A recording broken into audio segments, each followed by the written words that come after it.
Bonjour, nous sommes le samedi 19 avril 2008. Cette semaine, le CAC a repris 3,41%, vous voyez ici, pour terminer la semaine à 4 961,69 ici. La semaine dernière, je vous avais signalé que, étant donné l'orientation générale de la courbe de ces cours, il était très vraisemblable que ces derniers rebondissent sur la MM20 et repartent à la hausse, c'est-à-dire ici, c'est ce qu'ils ont fait exactement. Il est tout aussi vraisemblable que le mouvement de hausse qui a été amorcé depuis la semaine dernière, depuis lundi dernier, donc en fait, continue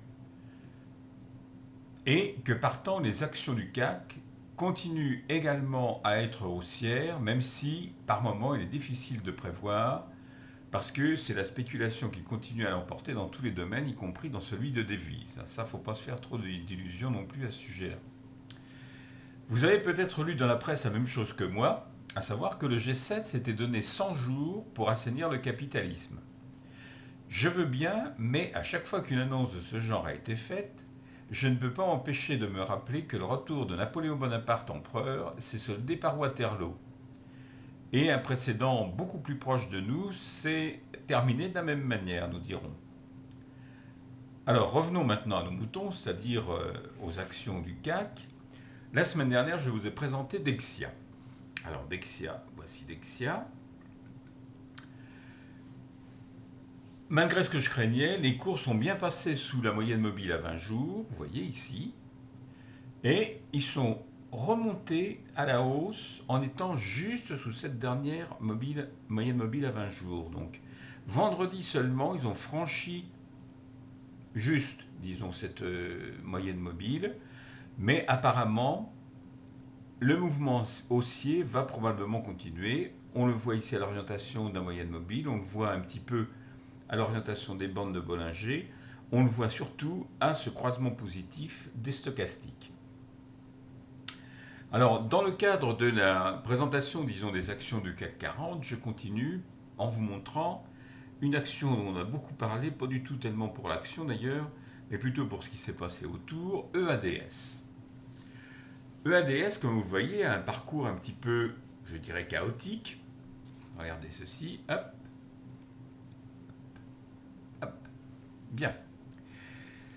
EADS, donc, euh, disons que c'est une société qui devrait continuer, enfin dont les cours devraient continuer à monter, puisque apparemment depuis cette reprise ici, vous voyez que le croisement des stochastiques indique un mouvement positif, la moyenne mobile à 20 jours continue à monter, certes les deux bornes de Bollinger se resserrent, c'est-à-dire qu'en principe c'est une indication d'une baisse de la volatilité.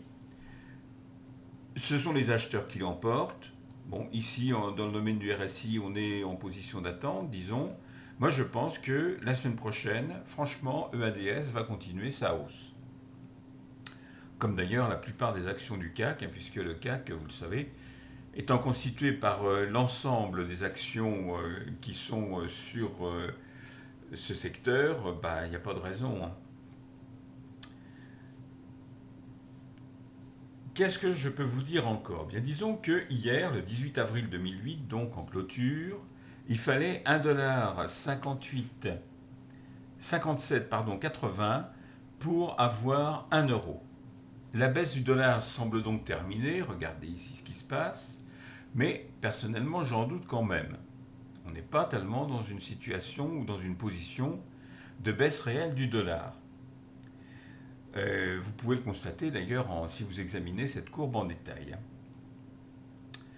Alors, l'or maintenant, qui est mon dernier point, disons, d'examen, l'or, après son net repli ici, a repris de la valeur, a continué, a repris sa baisse, a remonté et est en train de nouveau de baisser, avec une particularité que je voudrais que vous notiez bien.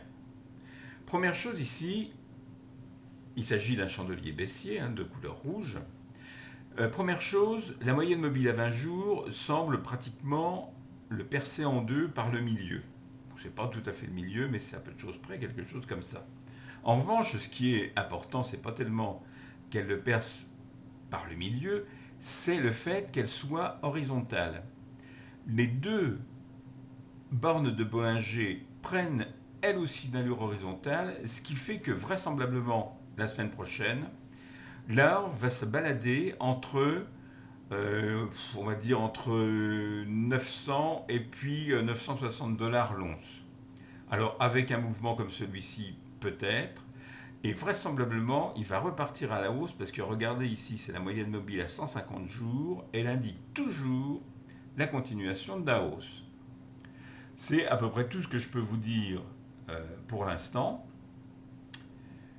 Et je vous souhaite de passer une excellente semaine boursière et je vous dis donc à la semaine prochaine.